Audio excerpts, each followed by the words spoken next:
가인에 대한 이야기를 두 번 걸쳐서 말씀을 드렸고 오늘 세 번째 시간 마지막 시간입니다. 제가 4장에 있는 말씀까지 일단 말씀을 드리고 건너뛴 다음에 6월 달부터 다시 진행하도록 하겠습니다. 5월에는 가정의 달 메시지를 전달하도록 하겠습니다. 가인의 이야기 맨 마지막 시간인데요.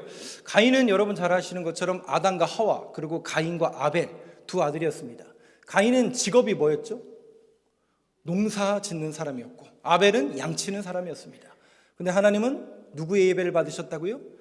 양을 치는 아벨의 제사를 받으시고 가인의 제사를 받지 않습니다. 그것 때문에 가인이 뭐하죠? 분노하게 되고 결국 돌로 쳐서 동생을 죽이고 마는 살인이라는 인간의 비애를 낳는 결과를 낳고 말았습니다. 그러면 여러분 생각해 보세요. 하나님이 공의로운 분이라면 사람이 사람을 죽인 그 벌의 죄에 대한 처벌, 하나님이 공의로운 분이라면 가인을 어떤 벌을 내리는 게 공의로운 건가요? 하나님이 공의로운 분이라면 사람을 죽였어요. 그러면 사람을 죽인 사람에게 벌을 낼 때 어떤 벌을 내려야 돼요? 똑같이 죽어야죠. 근데 하나님은 가인에게 그렇게 하지 않고 한 번 더 기회를 주시죠. 그 기회를 통해서 가인은 결국 자신의 직업인 농사짓는 일을 하지 못하고 세상에서 방황하는 그런 인생을 맞닥뜨리고 맙니다. 너무 두려웠죠. 가인이 이제 방황하는 인생이 두려워서 하나님 앞에 간청했더니 하나님께서 그를 기억하시고 표를 주셨다라고 그랬습니다. 15절에 보니까 표를 주셔서 너를 보호하리라. 그러니까 하나님은 완전히 우리가 무너지고 완전히 끊어지는 걸 원하시는 건가요? 다시 일어나길 원하시는 건가요? 하나님은 그 마음이고 저와 여러분들을 사랑하셔서 아무리 우리가 주홍같이 붉은 죄를 진다 할지라도 용서하셔서 다시 일어나는 것이 하나님의 뜻이라는 것을 여러분들이 제발 좀 알아주길 원합니다. 그게 진짜 하나님의 마음입니다. 자, 그런 메시지를 함께 전 시간에 말씀을 드렸고 오늘은 그 이어서 4장의 결론입니다. 16절 한번 먼저 보여주시죠. 한번 아까도 읽었는데요. 같이 읽어보겠습니다. 시작. 가인이 여호와 앞을 떠나서 에덴 동쪽 놋 땅에 거주하더니. 여러분 인생이 오늘 제목이기도 하지만 여호와 앞을 떠나는 인생은 어떤 인생일까요? 결국 하나님을 떠나는 인생, 하나님의 길에서 빗나가는 인생은 결국 죽음이요 사망의 길일 수밖에 없는데 가인이 어떤 길을 떠나는가? 결국 여호와 앞을 떠나는 인생을 살면서 특별히 오늘 메시지의 초점은 어디에 있냐면 가인의 후예들을 낳는 그런 인생을 살고 맙니다. 자, 그 부분에 초점을 맞춰서 여러분들과 말씀을 더 드릴 건데요. 여기 보니까 에덴 동쪽 놋 땅에 거주하더니 이 놋이라는 단어가 지명 이름이 유리하다, 방황하다라는 뜻입니다. 즉 가인에게 주어진 인생은 그 벌은 뭐였냐면 유리하며 방황하는 그 인생이었습니다. 우리 지난 시간에 읽었던 12절 말씀을 한번 보시죠. 아벨을 죽인 대가로 그는 벌을 받게 되는데 무슨 벌을 받느냐? 12절 같이 읽어보겠습니다. 시작. 내가 밭을 갈아도 땅이 다시는 그 효력을 내게 주지 아니할 것이요 너는 땅에서 피하며 유리하는 자가 되리라. 네, 하나님께서 이 벌을 내리셔서 그의 인생은 결국 어떤 인생입니까? 여기 유리하다라는 것은 방황하는 인생을 살게 되었습니다. 그러면 여러분 한번 그냥 객관적으로 생각해 보시죠. 아니 안 믿는 사람이라도 지금 이 가인은 어떤 벌을 받는 게 원래 마땅하고 공정한 거예요? 사람을 죽였으면 거기에 향응하는 죽음이라는 대가가 지어지는 것이 공정한 것일 텐데 그렇다면 하나님은 한 번 더 그에게 뭘 준 거예요? 기회를 주신 거죠. 가인에게 기회를 주신 거예요. 다만 벌을 받아야 되기 때문에 그 벌이 뭐였냐면 전에 하던 농사를 짓는 것이 아니라 방황하는 인생을 살 수밖에 없는 그런 벌을 내리신 거예요. 그렇다면 적어도 저와 여러분들이 죽을 수밖에 없는 그런 죄인이었지만 하나님이 한 번 더 기회를 주셨다면 감사하는 게 정상이에요? 아이고 큰일 났네 이러는 게 정상이에요? 아이고 큰일 났네? 그럼 곤란한데? 감사하는 게 정상 아니에요? 근데 여러분 가인이 그런 인생을 살았다고요? 안 살았다고요? 안 살았다라는 데 문제가 있는 겁니다. 한 번 더 하나님께서 기회를 주셨는데 가인은 그런 인생을 주는 게 아니라 즉 하나님께서 주신 벌에 순종하면서 하나님 비록 내가 이 땅에서 유리하며 방황하는 인생을 살지만 저에게 한 번 더 기회를 주셔서 감사합니다. 그 하나님과 동행하게 하시고 그 말씀에 순종하는 삶을 늘 살게 하여 주옵소서. 이게 정상적인 신앙인의 삶일 텐데 가인은 그런 삶을 사는 게 아니라 어떤 삶을 사는가? 여러분 계속 볼 텐데요, 분명히 하나님은 약속하셨거든요. 네가 그런 인생을 살지라도 내가 너를 보호하겠다. 어디에 그런 말씀이 쓰여져 있냐? 15절에 써 있습니다. 분명히 보호하시겠다고 말씀하셨어요. 같이 읽어보겠습니다. 15절 같이 읽겠습니다. 시작. 여호와께서 그에게 이르시되 그렇지 아니하다. 가인을 죽이는 자는 벌을 7배나 받으리라 하시고 가인에게 표를 주사 그를 만나는 모든 사람에게서 죽임을 면하게 하시니라. 네, 분명히 15절에 표를 주신다라고, 그리고 너에게 가인에게는 7배나 더하리라, 그리고 모든 사람에게서 너를 보호하겠다라는 그 약속을 주셨어요. 그러면 이 약속을 받았다면 하나님 앞에 순종하며 감사하며 죄인의 삶을 살아야 되는 게 정상일 텐데 가인은 그런 인생을 살지 않습니다. 그리고 자신만의 세계, 자신의 후예들, 오고 오는 가인의 후예들에게 자신의 족적을 남기는, 즉 인간의 역사를 만드는 족적을 남깁니다. 17절 한번 보시죠. 오늘 함께 나눌 말씀입니다. 같이 읽어보겠습니다. 시작. 아내와 동침함에 그가 임신하여 에녹을 낳은지라. 가인이 성을 쌓고 그의 아들의 이름으로 성을 이름하여 에녹이라 하니라. 말씀을 띄워놔 주세요. 여기 보니까 가인이 어떤 인생을 사는가?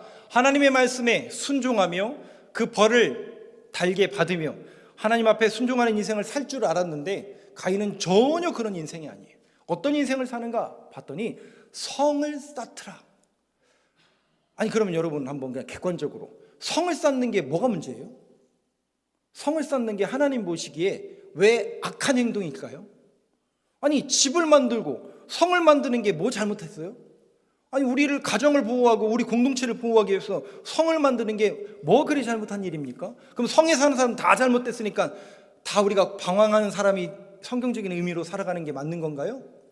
그런 의미가 아니라, 그렇게 우리식으로 해석할 부분이 아니라 이 부분을 영적으로 바라본다면 하나님 보시기에 성을 쌓는 행위는 어떤 행위로 보여지냐면, 아까도 말씀드렸잖아요. 한 번 더 하나님께서 기회를 주셨다면 거기에 감사하며 늘 깨달으며 하나님 앞에 순종하는 삶을 살 줄 알았는데 가인은 동쪽으로 가서 어떤 인생을 사느냐? 성을 쌓더라는 거예요. 그 성을 쌓는다는 건 뭐냐면 더 이상 하나님이 나를 보호해 주는 게 아니라 이 성이 나를 보호할 것이다. 아까 분명히 15절에 너를 보호하리라고 말씀하셨는데 그 말씀을 따르는 삶이 아니라 내 힘, 내 능력, 내가 얻은 것으로 벽돌로 쌓아서 집을 짓고 성을 쌓아서 나를 보호하리라. 그리고 이 성이 나의 피난처가 되고 나의 보호처가 되리라는, 그러면 하나님은 뭐가 되는 거예요? 그렇죠. 하나님 필요 없고 하나님하고 아무 상관없고 하나님 필요 없고 이제 내 능력, 내 힘, 내가 싸움 잘하니까 내가 나 자신을 보호하고 이 성이 나를 지켜줄 거야, 이 성이 나의 피난처가 됨을 나는 믿어 라는 자기식의 성을 쌓고 자기만을 주장하는 어떤 계열을 만드냐면 가인의 후예를 만듭니다. 그런데 이 성을 쌓은 시기를 봤더니 에녹을 낳은지라. 근데 이 에녹은 우리가 알고 있는 그 에녹이 아니죠. 우리가 알고 있는 그 에녹은 누구예요? 이러시면 곤란합니다. 우리가 교회를 1, 2년 다닌 것도 아닌데 에녹 이야기 들었어도 수십 번 들었는데 그 있잖아요. 몇 년 사는 사람, 365년 사는 사람 있잖아요. 365일인 것처럼 365세를 살다가 죽음을 경험하지 않고 딱 2명만이 구약 성경에 들린 사람 있잖아요. 엘리야와 에녹. 아시잖아요. 그죠? 나오는 에녹. 근데 그 에녹은 나중에 이제 셋계열에서 나오는, 이따가도 말할게요. 셋계열에 나오는 에녹, 즉 노아의 이제 선배가 나오는 사람이고, 여기에 나오는 에녹은 그 에녹이 아닌데, 이 에녹이라는 이름의 뜻이 뭐냐면 시작하다, 창시가 되었다라는 뜻이에요. 그러니까 이런 거죠, 여러분. 가인이 에녹을 낳았는데 에녹의 이름의 뜻이 창시하다, 시작하다. 즉 내가 나로부터, 가인이 얘기하는 거예요. 나로부터 뭐가 되느냐? 가인의 후예가 만들어질 거라는 거예요. 내가 시조고 내가 창시자라는 거예요. 뭐에? 가인의 계열의 창시자요 시작이라는 것을 이야기하면서 나로부터 시작되는 우리 후손들은 어떤 인생이냐? 하나님을 의지하는 인생이 아니라 하나님 필요 없어. 내 운명 내가 개척할 거야. 내가 책임질 거야. 성을 쌓고 더 많은 것을 가지고 더 많은 것을 누리며 더 많은 것을 가지기 위해서 어떻게 해요? 온갖 수단, 방법. 조금 더 리얼하게 말씀드릴게요. 제가 몇 번 말씀드렸잖아요. 돈 버는 방법 가장 쉬운 게 뭐라고요? 예? 남의 거 뺏는 게 제일 쉬워요. 그렇잖아요. 안 그런가요? 여러분들은 안 해보셔서 모르겠지만 그렇다고 저도 해본 적은 없지만 제일 쉬운 게 남의 거 뺏는 거 아니에요? 저랑 여러 공동체가 있어요. 이제 우리가 성서대학에서도 그 말씀 드렸잖아요. 여러 도시 국가가 있어요. 근데 다 비슷비슷해요. 근데 딱 봤더니 옆에 도시가 우리보다 조금 약해. 그럼 어떻게 해요? 공격해서 먹어버리면 뭐가 되는 거예요? 1 플러스 1이 되는 거죠. 그럼 다른 데보다 더 커지죠. 그럼 어떻게 해요? 다른 도시 다 점령해서 하나의 큰 국가를 만들죠. 그리고 그 국가를 만들 때 옆에 봤더니 우리랑 비슷한 국가 있어. 작은 국가 있어. 그럼 어떻게 해요? 그 국가를 먹어버리고. 이게 여러분 제국의 역사, 인간의 역사 아니에요? 이걸 누가 만들어낸 거라고요? 가인이. 정확하게 가인의 후예들이 인간의 히스토리를 만들어내는. 그럼 인간의 역사는 뭐예요? 힘과 권세와 능력. 그러니까 가인의 후예, 가인의 계열들은 전부 뭘 의지하고 뭘 붙드는 자들이에요. 자신의 실력, 자신의 능력. 조금 더 많이 가져라. 교만해져라. 근데 우리는 그럴 수가 없잖아요. 그렇다면 이 가인의 후예가 어떤 후예를 낳는가? 실질적으로 성경이 기록하고 있습니다. 18절부터 한번 보시죠. 가인의 후예들의 모습. 사람 이름 참 읽기 어렵지만 한번 같이 읽어보겠습니다. 시작. 에녹이 이랏을 낳고 이랏은 무야엘을 낳고 무야엘은 무드사엘을 낳고 무드사엘은 라멕을 낳았더라. 다른 이름은 좀 모르셔도 되지만 라멕이라는 이름에 조금 주목을 하시죠. 이 라멕이라는 이름을 창세기에서는 주목해서 더 기록합니다. 19절 한번 볼까요? 아내의 이름까지 기록이 됩니다. 같이 읽겠습니다. 시작. 라멕이 두 아내를 맞이하였더니 하나의 이름은 아다요 하나의 이름은 실라였더라. 아내가 몇 명이에요? 그러면 여러분 하나님께서 창조하실 때 아내는 몇 명이었죠? 일부 일처자였어요. 근데 라멕으로부터 뭐가 무너지는 거예요? 잘 보세요. 가인의 후예들이 어떤 일을 벌이는가? 결국 인간의 문화를 만들어내고 인간의 가치관을 만들어냅니다. 이 인간의 가치관과 인간의 문화는 하나님하고 전혀 상관없어요. 하나님 필요 없어. 하나님 아무 상관없어. 내 힘, 내 능력으로 살 거야. 그러다 보니까 무슨 일을 벌이냐면 하나님의 창조 원리는 일부 일처제였어요. 그런데 일부 이처, 다처제가 그러므로 인하여 하나님께서 만드신 창조의 가정의 원리와 질서가 바로 이 라멕으로부터 깨지기 시작합니다. 그랬더니 이 이름을 봤더니 아다요 하나는 실라였더라. 장식하다 어두움이다. 그러니까 속은 검고 어두운 거 관심 없어요. 겉모습만 예쁘면 다 내 거라는 거예요. 남의 부인 상관없어요. 윤리 도덕 필요 없어요. 내가 힘이 있고 내가 능력이 있으면 다 내 거야. 이 의미가 이 이름들에 담겨져 있는 내용입니다. 20절을 또 볼까요? 그 후예들이 어떤가? 같이 읽겠습니다. 시작. 아다는 야발을 낳았으니 그는 장막에 거주하며 가축을 치는 자의 조상이 되었고. 그러니까 목축업이 시작됐다는 것은 사람들이 씨족, 부족, 어떤 한 공동체가 이루어졌다는 이야기고 그 공동체를 통해서 이제 나라와 민족으로 발전하게 되는 것이겠죠. 21절을 또 보시죠. 같이 읽겠습니다. 시작. 그의 아우의 이름은 유발이니 그는 수금과 퉁소를 잡는 모든 자의 조상이 되었으며. 수금과 퉁소는 뭐 하는 거예요? 음악이죠. 음악. 그러니까 이걸 우리는 보통 문화라고 합니다. 그럼 여러분에게 물어볼게요. 먹고 사는 게 먼저예요? 문화가 먼저예요? 여기 우리 지휘자님 여기 이쪽 업을 하는 분들은 그거. 근데 여러분 인간이라는 게 역사적으로 먹고 사는 게 먼저예요? 문화가 먼저예요? 문화는 일단 먹고 사는 게 해결이 돼야 문화는 자연스럽게 따라오는 것이죠. 그러니까 지금 21절에 보니까 이 유발이라는 사람은 문화를 만든 거거든요. 그러면 이때는 이미 뭐가 해결됐다는 거 어느 정도? 많은 시족 사회와 공동체를 이루면서 하나의 큰 힘을 갖는 공동체, 즉 성을 이루는 공동체가 되고 거기에 인간의 문화를 낳는 거죠. 그럼 여러분 생각해 보세요. 그 인간의 문화는 하나님을 찬양하는 문화일까요? 자신들의 쾌락과 유흥을 위한 문화일까요? 전자예요, 후자예요? 정확하게 후자죠. 근데 여러분 기억나세요? 이사야서에 보면 하나님께서 우리를 창조하신 목적은 내가 이 백성을 내가 나를 위하여 지었나니 나를 뭐하게 하려 함이라? 그죠. 하나님께서 하나님의 백성들을 만드신 이유는 하나님을 찬양하라고 목소리를 주시고 우리에게 연주할 수 있는 손과 스킬을 주셨는데 그걸 전부 뭐 하는 데 쓴다고요? 인간의 문화, 인간의 쾌락과 유흥과 자신들의 엑스타시를 위해서 쓰고 많은 인간의 문화를 낳고 말았다는 거죠. 이게 전부 누구의 후예예요? 가인의 후예입니다.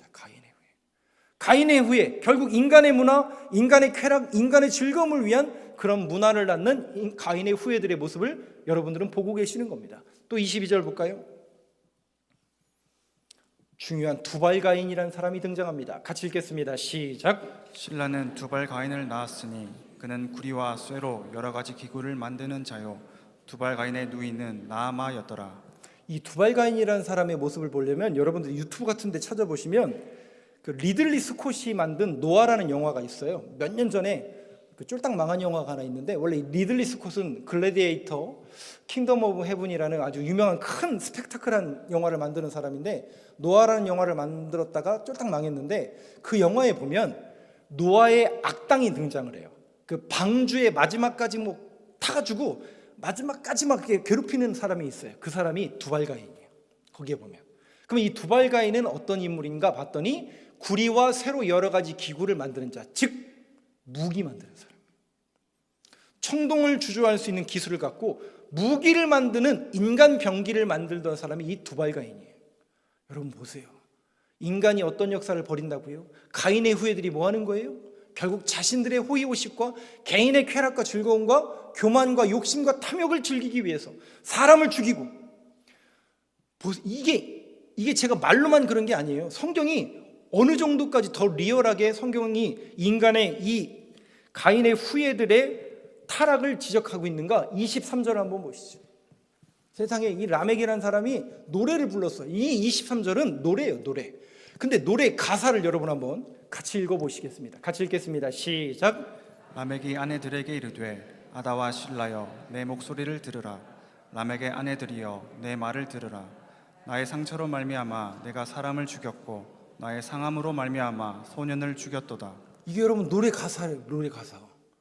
근데 여러분 정말 여러분들이 이런 표정으로 이걸 읽고 이런 표정으로 있으면 안 돼요. 정말 이게 말도 안 되는 거구나. 그게 정상이에요. 이 구절은 말이 안 되잖아요. 노래를 부르는데 뭐라고 노래 불렀다고요? 라멕의 아내들이여 이르되 아다와 실라여 내 목소리를 들으라. 내 노래를 들으라. 라멕의 아들들이여 내 말을 들으라. 나의 상처로 말미암아. 아마 원하진 않았겠죠. 아마 이런 예화를 들은 게 거의 맞을 것 같아요. 옆에서 이제 어떤 소년이 도끼를 치고 있었어요. 근데 거기 지나가다 보면 파편이 튈 수 있어요? 안 튀어요? 튈 수 있고 그걸로 상처를 입힐 수 있죠. 손해를 본 거죠. 그랬더니 그 손해를 봤는데 뭐 했어요? 그 소년을 죽인 거예요. 근데 죽인 걸로 멈추는 게 아니라 나의 상함으로 말미암아 소년을 죽였도다. 노래를 부르고 있어요. 뭘 자랑하는 거예요? 나한테 까불지 마. 내가 어떤 사람인데? 나 라멕이야. 너 나 누군지 몰랐어? 나 라멕이야. 어딜 함부로? 이거예요, 여러분. 이걸 뭐 하고 있다고요? 자랑하고 드러내고 있다는 거예요. 힘을 과시하고 있다는 거예요. 우리 학창 시절에 다 남자들은 경험해 봤잖아요. 여러분, 저도 군대를 나왔고 학창 시절을 경험했는데 우리나라에 제가 안 좋은 그 남자들만의 차마 말 못하는 얘기가 하나 있는데 남자들이 모이잖아요. 그럼 이제 음담패설 같은 것도 하고 또 말도 안 되는 이야기를 거짓말들 같은 거 많이 하잖아요. 근데 자기를 드러내는 거짓말을 할까요? 자기가 못난 이야기 할까요? 자기 못난 얘기는 절대로 안 하죠. 자기가 뭐 한 17대 1로 싸워서 이겼던 얘기, 소실적에 조금 놀았던 얘기, 소실적에 뭐 이렇게 이런 얘기를 하잖아요.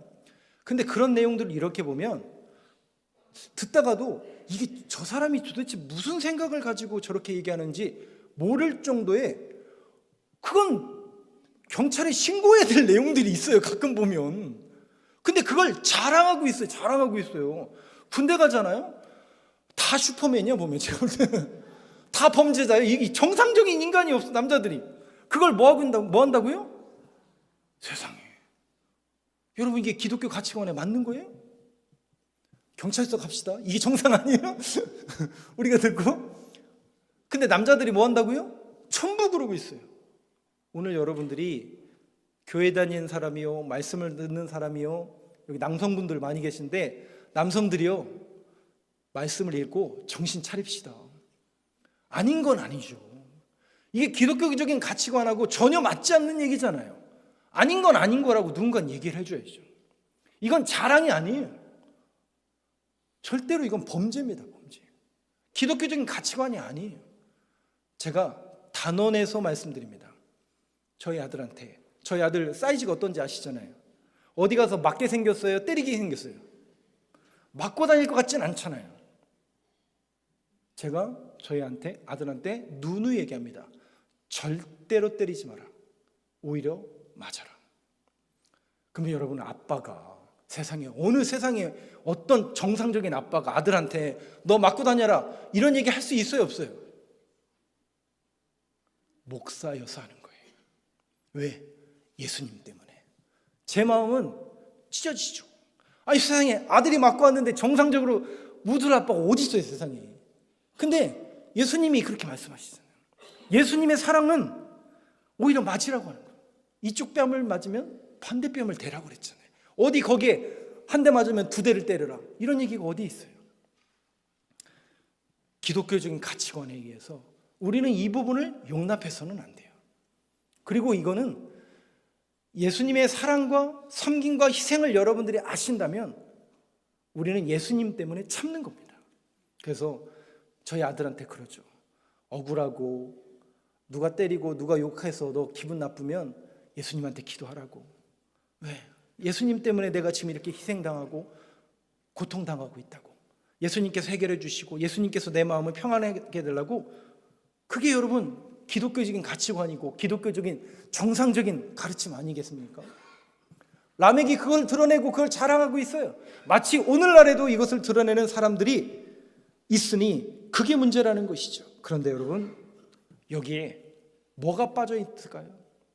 그래서 이 부분에 대해서 어떤 목사님이, 여러분 주보에도 기재가 되어 있는데, 자비가 없더라.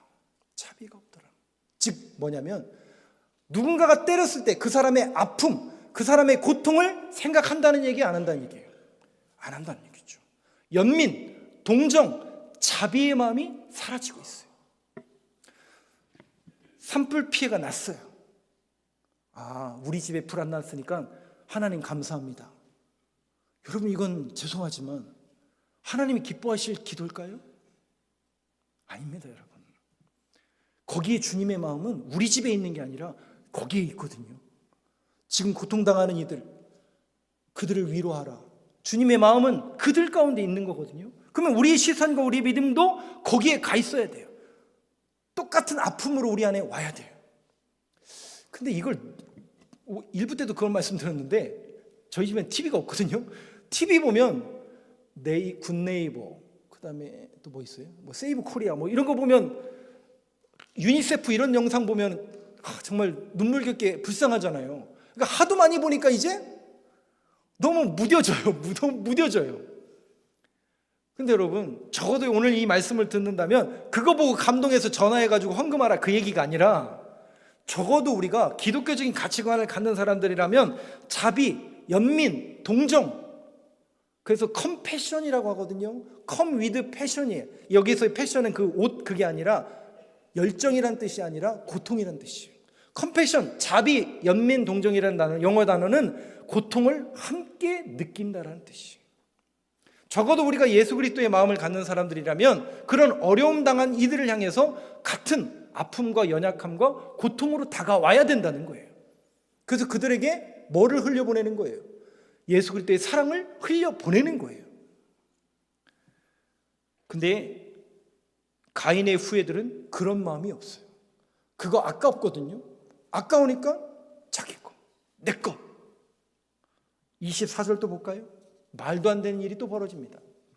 같이 읽겠습니다. 시작. 가인을 위하여는 벌이 7배일진데 라멕을 위하여는 벌이 77배 1이로다 하였더라. 가인을 위하여는 벌이 7배일지인데 이거 누가 한 얘기예요? 하나님이 가인에게 하신 말씀이었죠. 근데 그걸 라멕 자기가 인용해서 뭐라고 그래요? 라멕 나를 위하여는 벌이 77배 1이로다 하였더라. 이건 여러분 하나님이 하신 얘기예요? 지가 한 얘기예요? 죄송해요, 사투리 써. 자기가 한 얘기예요. 그러니까 나한테 까불지 마. 내가 누구냐? 내가 신이야. 이렇게 되는 거예요. 역대적으로 인간의 역사를 보면 여러분 보세요. 제국의 역사를 보면 황제가 최고의 권력의 정점에 이르렀을 때마다 늘 하는 게 뭐예요? 자기를 우상화, 자기를 신격화. 안 그랬던 왕이 없어요. 안 그랬던 황제가 없어요. 너무나 웃기죠. 이 인간의 이 히스토리가. 그러면 여러분 결국 거기에 여호와의 샬롬이 있고 그것이 정말 평화의 시대라고 누가 단정해서 얘기할 수 있습니까? 오로지 힘과 능력과 권세에 의해서 쩔쩔매는 그런 인생들 아닙니까? 그걸 우리가 복음이라고 얘기할 수 없죠. 그런데 성경은 그걸로 끝날 것처럼 보이는 로마 황제가 아우구스투스가 모든 명을 내려 그 땅을 지배하는 그런 시대라 할지라도 도저히 보일 것 같지 않고 정말 로마라는 큰 나라 속에서는 지도에 보이지도 않는 저 시골에 성경은 어디에 주목하냐면 바로 그 시골에 아구스라는 황제가 명을 내려서 온 세상을 통치하는 그런 시대 속에서 아우구스의 통치가 아니라 저 시골 변방에 갓 태어난 아기에게 주목하고 있는 게 복음이에요. 그것처럼 하나님은 인간을 포기하지 않아요. 인간이 아무리 그런 자기들의 역사, 인간의 탑을 쌓고 자기들의 교만의 역사를 만들어내서 결국 다 파멸하고 죽어버리는 인생을 살기를 원하시는 게 하나님 뜻이 아니거든요. 그래서 성경은 복음이에요. 다시 살아날 수 있는, 한 번 더 우리를 일으켜 세워주는 복음의 역사를 주님은 말씀하고 있고 그게 성경의 역사예요. 25절을 보시죠. 안 끝나요. 그렇게 세상 사람들은 황제가 끝이다, 권력의 정점에 선 황제를 통해서 모든 것이 다 치리된다. 그렇지 않다니까요. 25절 같이 읽겠습니다. 시작. 아담이 다시 자기 아내와 동침함에 그가 아들을 낳아 그의 이름을 셋이라 하였으니 이는 하나님이 내게 가인이 죽인 아벨 대신에 다른 씨를 주셨다 함이며. 다른 이름은 몰라도 셋이라는 이름은 제발 기억해 주세요. 아담과 하와 첫째 아들이 누구였다고요? 가인, 아벨 죽고 몇 번째 아들? 세 번째인 셋이 등장을 합니다. 셋이라는 셋은 우리로 말하는 3이라는 뜻은 아닙니다만 셋이 등장을 해요. 근데 이 셋은 누구냐 봤더니 하나님이 내게 가인이 죽은 아벨을 대신하여 다른 씨를 주셨더라. 그러면 이 다른 씨를 주신 셋은 어떤 인생을 살아가고 어떤 후예를 남기는가? 지금까지 가인의 후예들에 대한 이야기를 계속 나눴다면 이 셋의 역사요, 셋의 후예는 누구인가? 26절을 보시죠. 오늘 말씀의 결론입니다. 같이 읽겠습니다. 시작. 셋도 아들을 낳고 그의 이름을 에노스라 하였으며 그때의 사람들이 비로소 여호와의 이름을 불렀더라. 그때 사람들이 뭐 했다고요? 여호와의 이름을 불렀다는 것은 예배했다라는 거예요. 셋의 후예는 가인의 후예와 다르죠. 가인의 후예는 전형적으로 가인을 따라 자기 욕심과 교만과 힘과 능력으로 살아가는 그런 인생이라면 셋의 인생은 뭐 하는 인생일까요? 예배하는 인생이에요. 근데 아들의 이름을 뭐라고 낳았다고요? 아까 가인은 에녹, 내가 가인의 후예의 시조요 창시자다 라고 말했던 에녹이라는 이름을 줬는데 셋은 이름을 에노스라고 합니다. 이 에노스라는 이름의 뜻이 뭐냐면 고칠 수가 없다. 즉 저와 여러분들이 어떤 사람이라고요? 하나님 앞에 고칠 수 없는 죄인이다. 우리는 하나님 앞에 고칠 수 없는 죄인인데 하나님께서 우리를 살리시기 위해서, 우리의 죄를 사하시기 위해서 메시아 예수 그리스도를 보내주실 것이다 라는 믿음의 고백으로 에노스라 하였으며 그래서 그 믿음의 고백을 가지고 자녀의 이름을 붙이고 그 하나님만을 예배하고 찬양하는, 이사야 선지자가 이야기하고 있는 것처럼 이 백성은 내가 나를 위하여 지었나니 나를 찬송하게 하려 함이라. 이 목적에 합당한 모습으로 비로소 여호와의 이름을 불렀더라. 셋의 후에는 다른 후예들이에요. 가인의 후에는, 셋의 후에는 바로 예수 그리스도, 하나님만을 찬양하고 하나님만을 예배하며 여호와의 이름을 부르는 인생이요, 그런 후예들이 셋의 후예예요. 그래서 셋의 후예를 봤더니 누가 등장하냐면 의인 노아가 등장하는 거고, 노아 이후에 흘러가서 하나님이 갈대아 우르에 있는 아브라함을 집어내고, 그 아브라함을 오고 해서 다윗이 오는 거고, 다윗을 통해서 14대 후에 예수 그리스도께서 오시는 게 성경의 역사입니다. 그러면 이 예수 그리스도의 역사는 오고 오면 누구의 역사예요? 셋의 후예죠. 가인의 후예가 아니라 셋의 후예죠. 그렇다면 오늘 이 말씀을 여러분들이 제대로 들으셨다면 여러분들은 가인의 후예에 들어가실 겁니까? 셋의 후예에 들어가실 겁니까? 물어보는 제가 바보죠. 우리는 신앙인입니다. 노선이 바뀐 거예요. 가치관이 바뀐 거예요. 이제는 우리는 그런 삶을 사는 사람이 아니에요. 가인의 후예가 아니라 저와 여러분이 셋의 후예로서 하나님만을 찬양하고 하나님만을 의지하며 성을 의지하는 인생이 아니라 예수 그리스도를, 그 하나님만을 나의 피난처로 삼아 그 하나님만을 의지하는 인생으로 나아가는 저와 여러분 되길 간절히 소망합니다.